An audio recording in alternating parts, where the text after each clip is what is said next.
Assalamualaikum warahmatullahi wabarakatuh.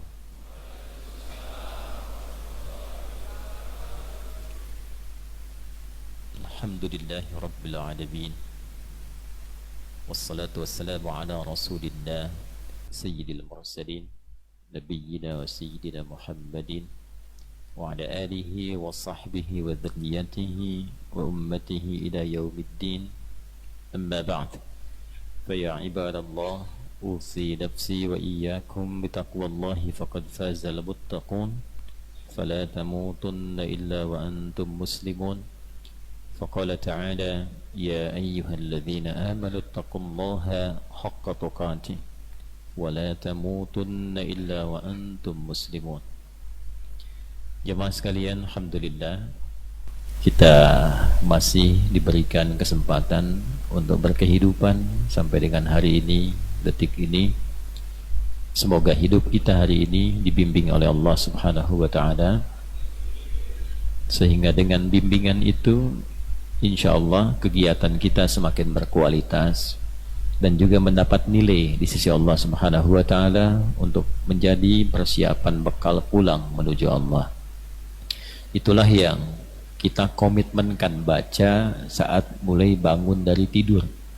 Saat kita bacakan Alhamdulillahilladzi ahyana ba'dama amatana wa ilaihin nusyur. Terima kasih ya Allah, hamba memuji dengan segenap pujian kepadamu yang telah memberikan kesempatan hidup di hari ini, walaupun mungkin sesuai ajal bisa diwafatkan kapanpun kau kehendaki.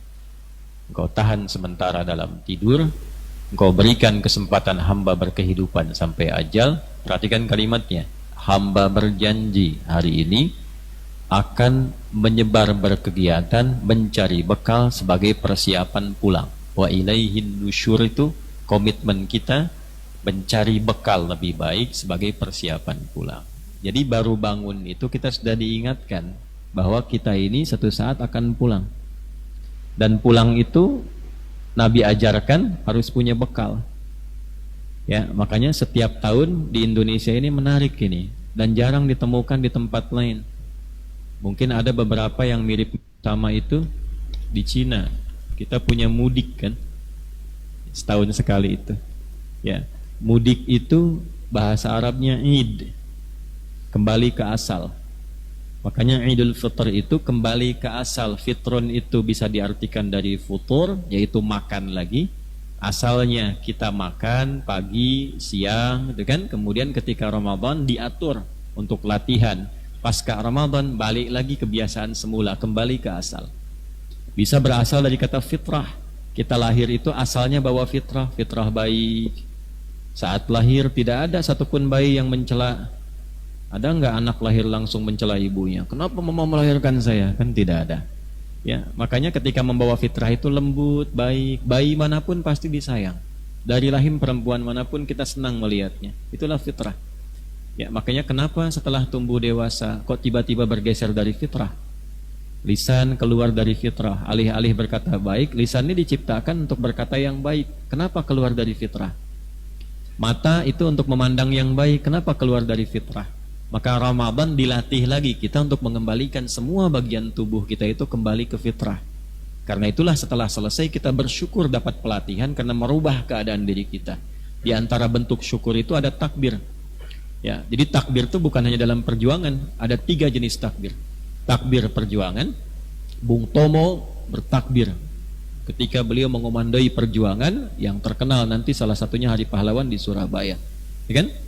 Kemudian juga kita dapati Suparlan yang sekarang jadi nama masjid misalnya, ya, di Batu Jajar itu bertakbir dalam satu pertempuran yang sangat heroik di Timur-Timur. Siliwangi juga banyak bertakbir, ya, di antara resimen-resimen yang kemudian berjuang sampai nyambung ke kiai-kiai, sampai ke Tasik ada Kiai Zainal Mustafa, sampai kemudian ke Bekasi, ya, ada sangat sekali terkenal Kiai Haji Nur Ali dan sebagainya, itu pakai takbir. Ada takbir kedua, takbir ibadah, barusan dalam sholat kita bertakbir. Takbir ketiga itu takbir syukur. Jadi kalau kita mendapatkan sesuatu anugerah yang merubah kehidupan kita, di antaranya itu kita memperbanyak takbir. Ya, contoh, Selesai puasa, kita merasakan anugerah banyak kita dapatkan, perubahan berkehidupan, ketenangan, kenikmatan menjalani hidup sebagai manusia. Maka Allah sampaikan di penghujung ayat 185 surah Al-Baqarah, walitukabbirullaha ala ma hadakum wa la'allakum tashkurun. Engkau menjalani puasa itu setelah mendapatkan perubahan ala ma hadakum. Allah memberikan banyak petunjuk supaya engkau berubah jadi lebih baik. Kita merasakan perubahan itu dengan getaran yang kuat, kita katakan Allahu Akbar, Allahu Akbar, Allahu Akbar. Karena itu kalau puasanya itu kita merasa berhasil merubah diri kita, itu tanpa sadar kalimat itu menggetarkan jiwa, keluar air mata. Ya, keluar air mata tuh. Nah, itulah jenis-jenis takbir yang memang mesti kita pahami. Jadi secara singkatnya kita berkomitmen bahwa Id satu saat kita pulang. Ya, mudik itu ada salah satu sunnahnya. Di dalam Al-Quran itu digambarkan Nabi satu kali saat di Madinah kangen dengan Mekah tempat lahirnya, pengen mudik. Maka Allah turunkan ayat, innalladzi farada 'alaikal Qur'an laradduka ila ma'ad. Ya, sungguh tanamkan dalam hatimu yang paling dalam Muhammad SAW. Ya, ada yang sangat Anda cintai, ada yang sangat Anda tumpui, mengatakan kepada Anda, tanamkan pada hatimu yang paling dalam. Kira-kira perasaan kita gimana? Ya, Nabi Muhammad SAW saat beliau turun dari Gua Hira, ya, kemudian sampai ke rumahnya mendapati malaikat Jibril, gelisah beliau karena belum pernah bertemu dalam wujud asli sebelumnya, khawatir, gelisah, takut, masuk ke rumah, kata Nabi, zammiluni, zammiluni. Lihat wajah istrinya, setengah gelisahnya hilang. Nah, Bu, gimana caranya tuh Bu ya? Suami banyak masalah, sampai ke rumah, lihat wajah ibu, setengah masalahnya hilang. Ya, begitu dibuka, ayah, aduh masalah, nambah itu. Ya, setengah gelisahnya hilang. Nah, setelah itu, zammiluni, zammiluni, selimuti aku, selimuti aku. Maka diselimuti, tapi sebelum itu ada kalimat yang sangat indah sekali. Kalau bahasa kitanya, suamiku sayang, tanamkan dalam hatimu yang paling dalam. Engkau itu orang baik, tidak pernah punya musuh. Engkau itu selalu menjadi penopang bagi anak yatim, pelindung bagi orang-orang yang lemah. Tanamkan dalam hatimu yang paling dalam, aku akan selalu membersamaimu dalam suka dan duka. Tuh. Pernah dapat itu enggak Pak? Ketika punya masalah istri mengatakan, sayang, nah, tanamkan dalam hatimu yang paling dalam. Mama bersama papa dalam suka dan duka. Ya? Harta papa, harta mama, harta mama, harta mama juga. Nah itu, Id pulang. Ma'ad tempat pulang. Kata Allah, tanamkan dalam hatimu yang paling dalam, yang telah mewahyukan padamu Al-Quran, akan mengembalikan engkau mudik ke tempat engkau dilahirkan. Itulah peristiwa Fathu Makkah. Ibnul Qayyim Al-Jauziyah bikin buku namanya Zadul Ma'ad, bekal pulang menuju Allah. Ya, waktunya disebut mi'ad. Innallaha la yukhliful mi'ad. Allah tidak mungkin menyalahi janji. Janji dunia, apalagi janji akhirat untuk mengembalikan kita pulang. Karena itu, sifat pulang itu semuanya menyenangkan. Mudik itu menyenangkan. Ya, Anda walaupun bermacet-macet ria kemarin tetap pulang dan senang kan? Tapi senang itu kalau ada bekal. Oh. Kalau tidak bekal, tidak ada, tidak mudik. Ya, dan susah pulang. Saya pernah tanya, kenapa Anda tidak mudik? Gak ada bekal Tad, katanya. Gak ada bekal. Tapi yang punya bekal, dan dia menyiapkan bekal itu bahkan jauh sebelumnya. Ya, Masya Allah. Disiapkan, dihubungi yang akan dituju, disampaikan, insya Allah pulang. Sama siapa? Sendirian apa sama cucu? Sama cucu, kan? Naik motor, motornya bebek, isinya singa tuh. Ya, kasih belakangnya pelepah pisang, dikasih tambahan kardus belakang, dituliskan di belakang, tunggu sayang aku pulang, gitu kan? Karena punya bekal, bukan asik, punya bekal. Punya bekal. Kalau tak punya bekal, tak pulang. Dan menariknya, saat tahu akan pulang yang punya bekal ini, karena punya bekal, yang menunggu pun menyambut. Itu sifat mudik. Sifat mudik. Rumah dicat, dirapi-rapi, dibagus-bagus, kue diada-adakan, gitu kan Bu? Saya tahu ibu masak nastar bikin malam-malam itu sebelum datang mudik, macam-macam. Dan kreativitasnya tingkat tinggi. Ya, itu kalengnya biskuit, isinya bisa rangginang. Gitu. Nah, itu hanya terjadi dalam mudik. Hanya terjadi dalam, karena sifatnya menyenangkan. Di pulang itu harusnya senang. Ya kita kan bukan di sini, ini sementara saja. Satu saat kita pulang dan mesti senang. Ya, mudik senang nggak? Nah, pulang itu senang. Besok kita pulang kembali kepada Allah. Senang tidak? Dibilang senang takut besok gitu. Nggak dibilang senang ya pulang. Tandanya memang itu komitmen perkataan kita itu belum terwujud.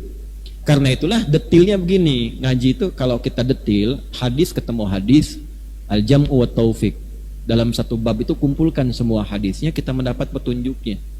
Jadi kalau buka detilnya di Abu Daud misal, nomor hadis 1367, itu dibimbing dari cara bangunnya, dari Ibnu Abbas radhiyallahu ta'ala anhuma. Kata Ibnu Abbas itu, "Au kama qala kana an-nabiy sallallahu alaihi wasallam idza istayqadha min naumihi fajalasa wa masaha bi yadihi min athari naumihi fa qara'a khawatim surah Ali Imran fa dhahaba ila shnil mu'allaqah fatawadda al-hadith." Paham? Tidak. Adalah kebiasaan Nabi sallallahu alaihi wasallam kalau bangun tidur itu duduk dulu. Tenang dulu. Sehingga darah mengalir dengan baik, tenang, lalu menghilangkan bekas-bekas ngantuknya. Ngantuknya hilangkan dulu. Sehingga berdoa itu dalam keadaan sadar. Bukan berdoa dalam keadaan, apa bahasa Rusianya? Nundutan. Itu ya? Tuh. Jadi berdoa masih begini, bangunnya jam 3, sadar jam 5 gitu ya. Jadi hilangkan dulu bekas ngantuknya. Ya, dengan tangan yang diduga bersih, karena ada hadis lain mengatakan jika Anda bangun dari tidur, cuci tanganmu dulu yang diduga kotor karena engkau tidak tahu kemana tangan itu berkelana saat tidur. Bersihkan. Nah ini kalau digabungkan hadisnya begitu, tidak bertentangan. Nanti yang tangan diduga bersih, hilangkan bekas kantuk, baru di sini diucapkan doa dan diiringi dengan 11 ayat terakhir surah Ali Imran. Nah 11 ayat terakhir ini konsep kehidupan. Inna fi khalqis samawati wal ardi wa ikhtilafil laili wan nahari la ayatil liulil. Nah, kita bangun itu oleh Allah sudah diminta lewat Rasulullah menjadi manusia unggul. Bahasa Qur'annya ulul albab. Ulul albab itu manusia unggul. Ya, manusia unggul disingkat jadi maung manusia unggul. Maung ya, mana nih? Nah, jadi baru bangun tidur itu sudah diminta oleh Al-Qur'an jadi manusia unggul, ulul albab. Albab itu jamak dari kata lubun. Lub itu inti sesuatu. Orang unggul itu paham pada substansi, paham pada esensi sesuatu. Setiap hal tuh ngerti, oh ini kesini maksudnya, arahnya kesini. Coba saya tanya ya, setiap kita yang hidup sampai detik ini sudah paham belum tentang pedoman kehidupan kita? Kenapa kita hidup? Kenapa berkehidupan? Mau kemana hidup ini? Kemana setelah hidup? Itu kan intinya. Tidak semua orang yang berkehidupan itu paham tentang esensi kehidupan. Setiap materi yang dipahami isinya, esensinya itu disebut lub. Pemiliknya disebut ulul lub, jamaknya ulul albab. Ya. Kan ada orang kalau, maaf saya selalu ilustrasikan seperti buah kelapa gitu. Ada kulit luarnya. Kalau dibuka serabut itu kan ada batoknya, ya, batoknya. Kemudian dari batok itu ada daging luarnya. Nah dalamnya itu kan ada yang lembut, yang paling enak gitu kan, yang dalam yang lembut. Nah itulah lub dalam bahasa Arab, lubnya ya. Jadi ada orang yang menghadapi masalah itu baru luarnya saja ya, baru serabut. Misal Anda kuliah nih, rata-rata kan ini kelihatannya teman-teman ya, sebagian besar mahasiswa kan ada yang disampaikan oleh dosen itu misalnya menerangkan tentang sesuatu, baru luarnya saja nyari-nyari ya. Fisika kan pasangannya metafisik misal. Ketika diterangkan tentang bab gaya, pembukanya kan F1 sama dengan F2. Gaya gerak sama dengan gaya dorong. Keluarnya sedikit, bunyinya sedikit. Pukul pelan, keluar bunyi pelan. Pukul kencang, keluarnya kencang. Ya, nah itu baru bagian luar. Kalau ngitung rumus, bagian luar. Kalau paham keterapan, masuk ke batoknya. Kalau mengerti implementasinya, masuk ke daging. Tapi kalau sudah paham itu menjadi esensi kehidupan, oh apa yang masuk itu yang keluar. Iman sedikit, amal solehnya pun sedikit. Imannya banyak, amal solehnya banyak. Itu ulul albab. Karena itu ketika dia berfikir dengan rumusan tadi, dia berzikir dengan esensinya. Alladzina yadhkuruna Allaha qiyaman wa qu'udan wa 'ala junubihim wa yatafakkaruna fi khalqis samawati wal ardh. Dia berfikir, nah fikiran itu menjadi zikir. Untuk siapa saya kerjakan ini? Apa manfaat dari pekerjaan ini untuk saya bawa pulang? Itulah fikir dan zikir. Digabungkan jadi satu. Baru masuk rumus selanjutnya, F berbanding lurus dengan P, gaya berbanding lurus dengan tekanan. Jadi kalau saya memang ingin tampil bergaya, tampil dengan amal yang kuat, harus siap menghadapi tantangan. Anda pengen IPK 4, ya siap menghadapi tantangan. Belajar yang betul, duduk paling depan, pecahkan masalah, datang dan pulang mesti beda. Hadisnya kan begitu. Ya, hadis Muslim nomor hadis yang ke-8, sifat pelajar Muslim itu ketika masuk ke ruangan belajar, dia datang dengan penampilan yang utuh. Ya, qala an Abi Hafsin radhiyallahu taala anhu. Qala bainama nahnu julusun 'inda Rasulillah sallallahu alaihi wasallam ittala 'alaina rajulun shadidu bayadhi thiyabi shadidu sawadi sya'ri la yura 'alaihi atharu safari wa la ya'rifu minna ahadun fajalasa ila an-nabiy sallallahu alaihi wasallam wa wada'a kaffayhi 'ala kaffayhi ya wa asnada rukbatayhi ila rukbatayhi wada'a kaffayhi 'ala fakhidhayhi faqala ya Muhammadun akhbirni 'anil Islam. Ya, digambarkan tuh datang dengan penampilan rapi. Antum datang ke kampus yang rapi sehingga menunjukkan semangat belajar. Beda datang belum mandi, baju acak-acakan, kan nggak akan mungkin semangat belajar. Dosen kalau datang pakai celana pendek, sontong, pakai kaos, antum nyaman nggak belajarnya? Ya, makanya penampilan itu menentukan. Ya, walaupun handsome sekarang tidak laku, yang laku handphone. Ya. Tapi tetap datang penampilan yang bagus. Setelah itu apa? Ya, setelah itu terlihat rambut tersisir rapi, datang. Masya Allah, la yura alaihi atharus safari, tidak mampir-mampir, fokus ke tujuan. Fokus, artinya energinya terserap sepenuhnya untuk mendapatkan pengetahuan. Fajalasa ilan Nabi sallallahu alaihi wasallam wa asnada rukbatahi ila rukbatahi. Kemudian yang paling menarik, datang ambil saf pertama. Dan itu terbuka. Mau ke ITB, mau ke Unpad, mau ke macam-macam, wala ya'rifu minna ahadun. Kami nggak tahu siapa dia, artinya bukan sekedar orang Bandung yang belajar mungkin di Bandung. Ada yang dari luar, dari mana-mana, ilmu terbuka untuk siapapun, kata Nabi. Kalau Anda mau belajar, Anda pintar. Tapi kalau mau pintar, satu, posisi menentukan prestasi, datang cepat. Saf paling depan. Setelah itu apa? Ya, kenapa paling depan? Karena gampang terdengar. Kalau mic mati, tetap jelas. Yang kedua, fokus. Depan tuh susah. Pak Kasdam depan saya, ya, karena paling depan ngantuk ditahan-tahan, nggak bisa sandaran kalau antum pinggir-pinggir tuh. Susah, paling depan tuh pasti fokus. Jadi kalau pelajar Muslim itu benar-benar mengamalkan, hasilnya optimal. Dan jangan keluar dari tempat belajar kecuali ada perbedaan dengan saat masuk. Bedanya apa? Paham. Itu tipikal orang beriman tuh, pelajar beriman tuh begitu. Masuk itu pahami pelajaran, jangan keluar ruangan sebelum paham. Lihat tafaqquhu fid din. Jadi antara masuk dengan keluar beda. Ya, jadi jangan sampai terjadi sebaliknya. Duduk paling belakang, nyender, nggak pernah nanya, ujian nanti pinjam tempat catatan teman gitu kan. Nah, itu belum kita optimalkan. Nah, itu komitmen setiap bangun tidur. Karena itu sholat pertamanya disebut subuh. Ya, dari kata asbah. Apa di antara turunan maknanya? Yang sudah punya persiapan optimal, punya mapping kehidupan. Jadi kalau orang Arab tanya tuh kaifa asbahta, bagaimana keadaanmu pagi ini, itu bukan hanya sekedar tanya kabar, tapi juga bertanya tentang rencana yang sudah disusun di hari ini. Di saat kita datang ke subuh itu, kita sudah membawa rencana kehidupan. Jelas jam 7 mau kemana, jam 8 di mana, jam 12 kerjakan apa. Gitu kan? Disusun, itulah sebabnya kita datang menuju sholat, lalu sujud kepada Allah, minta supaya dimudahkan semua kegiatan kita yang akan dijalani di hari itu. Itu diantara filosofi. Karena itulah sahabat banyak ke masjid dari sejak subuh, nunggu syuruk, berdoa, baru berangkat. Banyak yang sukses setelah itu. Kenapa? Karena minta setelah punya rencana tersusun, efektif hidupnya, jelas arahnya, minta petunjuk pada Allah. Mudahkan ya Allah, lancarkan ya Allah, lindungi ya Allah, yang punya segala bagian dari kehidupan. Berangkatlah dia. Ya. Jadi prinsip hidupnya engke kumaha, bukan kumaha engke.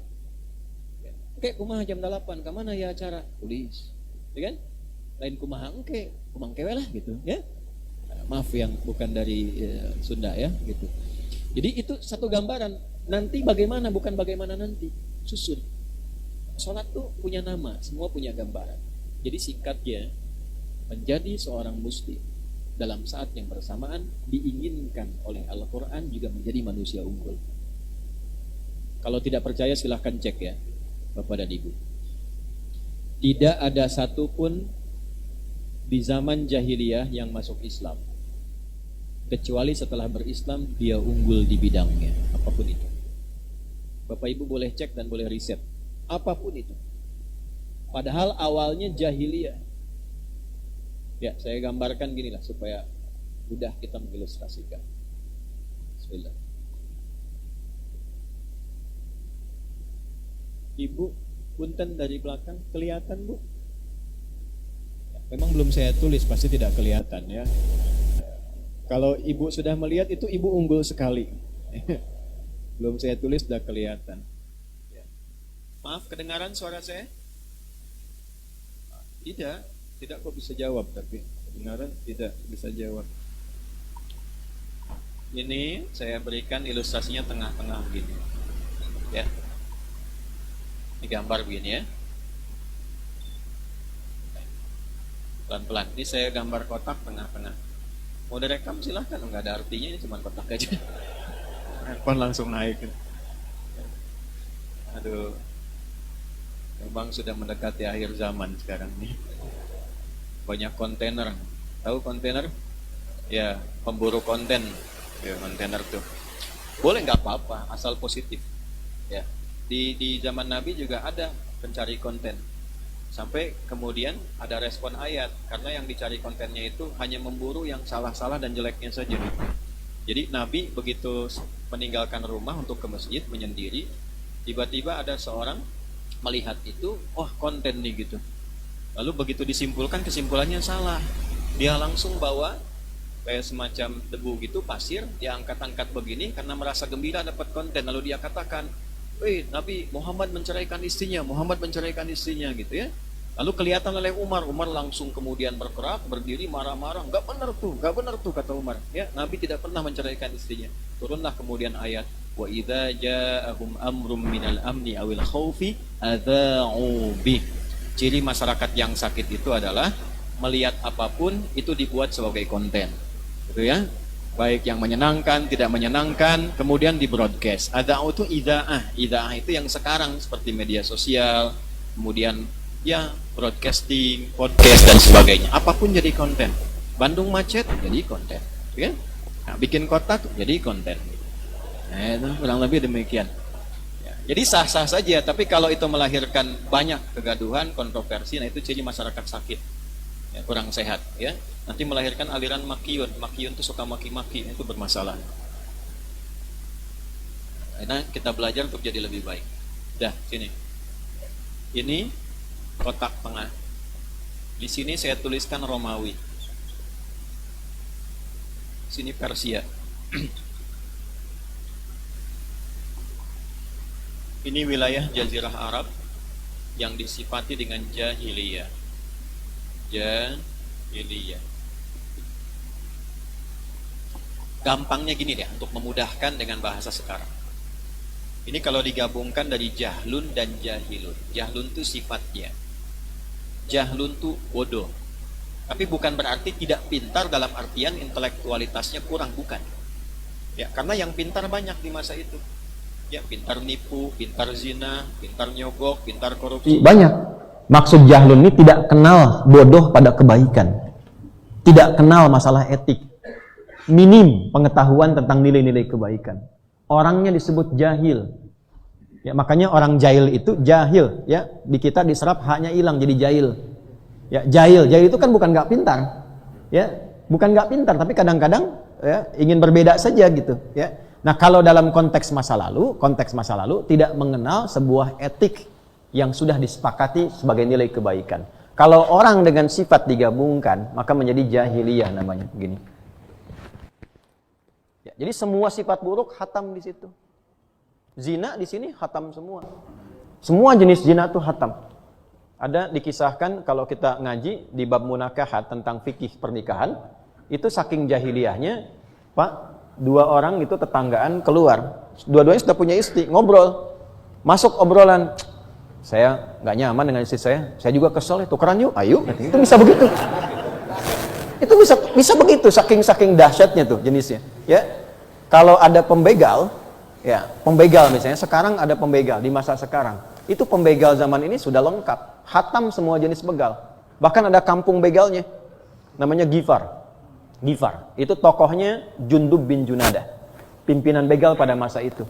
Tapi menariknya nanti kita akan lihat begitu melihat Nabi yang lembut, yang baik, tutur katanya luar biasa, kemudian terkesima dengan itu masuk Islam. Setelah masuk Islam, beliau kemudian secara singkatnya kembali memperbaiki kampungnya sehingga jadi baik semua sekampung. Untuk mengabadikan peristiwa itu, diberikanlah kemudian sebuah nama terkait kampung atau nama daerahnya. Rumusnya dalam bahasa Arab, tambahkan al di depannya, ujungnya i. Saya dari Ghifar, Al-Ghifari. Nama lakobnya, kunyahnya itu Abu Dzar, dikenal dengan Abu Dzar Al-Ghifari. Nah, Abu Dzar Al-Ghifari ini nama asalnya Jundub bin Junadah, pemimpin para begal di kota Begal. Jadi ada yang namanya Ghifari itu dulu begal itu. Jangan dipotong videonya ya. Utuh. Nah, itu kurang lebih seperti itu. Nah, cuma gini maksudnya, dulu kami sekampung begal semua. Islam merubah kami jadi unggul. Dihilangkan. Jadi muslim itu pasti baik. Itu standar Islam pertama itu baik. Makanya sholat itu ketika sholat merubah kita jadi baik. Inna sholata tanha anil fahsya wa munkar. Baca Quran merubah kita jadi baik. Umma arafnal kitab alladzina astafaina min ibadina faminhum zalimun li nafsihi wa minhum muqtasid wa minhum sabiqun bil khairat biidznillah. Orang kalau ngaji Quran kata Allah itu yang berhasil itu bukan berapa banyak juznya dihafalkan. Walaupun tidak menjadikan itu salah, bukan. Lebih bagus, banyak baca lebih bagus. Tapi poinnya adalah bagaimana yang dibaca itu merubah kita menjadi lebih baik. Umar bin Khattab antum kenal? Bilang kenal, saya pulang. Umar bin Khattab kan antum tahu sendiri sebelum masuk Islam. Bagaimana perilakunya? Ya. Mohon maaf, ya tidak bisa digambarkan lah. Beliau yang luar biasa, nantangin orang hampir setiap hari. Yang berani dengan saya ketemu di Bukit A, tapi sebelum datang pamit pada ibu yang telah melahirkannya, karena ia akan pulang tanpa nama. Umar. Jualan Tuhan, saking kreatifnya tuh. Ya pakai roti. Tuhan. Orang bikin patung itu, dibikin pakai kayu, atau dari batu. Kalau dari batu wathan, jamannya autan. Kalau dari kayu sonam, jamannya asnam. Umar dari roti, bayangkan. Inovasi Umar tuh sebagai marketing tingkat tinggi pada waktu itu. Ya, bikin Tuhan dari roti dan jualan. Tuhan, lata, ya kan? Begitu kemudian terjadi panas, belum ada pembeli. Nah, inilah hidayah Allah diantaranya. Ya, nggak ada pembeli, panas, kelaparan. Simpanlah Tuhan itu di tempat agak tinggi, duduklah Umar. Ya Lata abirini, Tuhan Lata, maafkan saya. Ana jauhan, saya lapar. Saya pinjam dulu palanya, dimakanlah Tuhan itu sampai habis akhirnya. Itulah sebabnya setelah masuk Islam itu Umar sering kadang tersenyum sendiri. Ya, senyum sendiri, kadang nangis sendiri gitu ya. Nah, tersenyumnya itu karena ingat peristiwa itu. Tapi tidak banyak tahu kan orang itu Umar masuk Islam karena apa? Cuma dengar 2 huruf Toha, getaran pada jiwanya, merubah. Yang niatnya pengen bunuh Nabi, sudah siap dengan pedangnya, cuma dengar saudarinya baca Toha, 2 huruf Toha, bergetar, singkatnya bersyahadat, jadi manusia unggul. Nah, orang sekarang baca Yasin sampai hatam gak unggul-unggul gitu. Al-Kahfian sampai hatam gak unggul-unggul, apa masalahnya tuh? Ya, nah ini jahiliyah nih.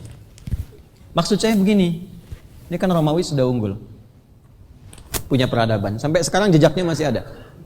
Di Tripoli ada Leptis Magna yang nyambung ke Italia, Mediterania, terus nanti ke Turki dan seterusnya. Itu ada peninggalan-peninggalan masa lalu, Kolosium dan seterusnya.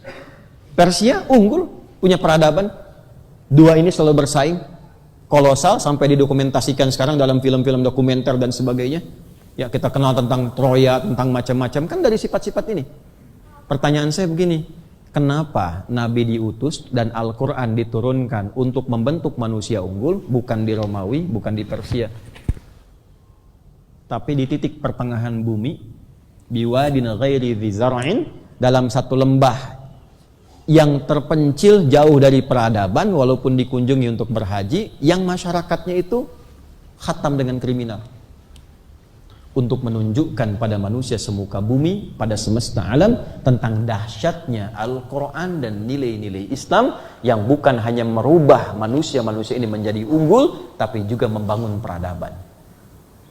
Begitu Al-Quran diturunkan, dibimbing oleh Nabi SAW, maka yang terjadi mengangkat manusia-manusia dengan sifat jahiliyah ini menjadi khaira ummah. Turunlah Quran surah ketiga, Ali Imran ayat 110. Kuntum khaira ummah ukhrijat linnas ta'muruna bil ma'ruf wa tanhauna 'anil munkar wa tu'minuna billah. Anda bayangkan, coba bayangkan, kebayang nggak? Belum. 40 orang dimulai dari Mekah, cuma 40 orang. Ke Madinah jadi 12.000. Setelah itu semuanya menjadi luar biasa, ke setiap tempat menapak di bumi terbuka daerahnya. Setelah terbuka, yang paling hebat maju dapat peradaban tempatnya. Ya, itu ada ekspedisi Amr bin As ke Afrika Utara, Pak. Nanti dalam sejarah dicek. Dari mulai Mesir, Libya, Tunisia itu membawa rombongan kecil. Di antaranya yang dibawa tukang cukurnya Nabi. Nanti wafatnya di Libya, di Tripoli. Ada Dorih, ada makamnya. Lewat terus, itu tiba-tiba membuka bagian Afrika Utara. Ya, bukan hanya menjadi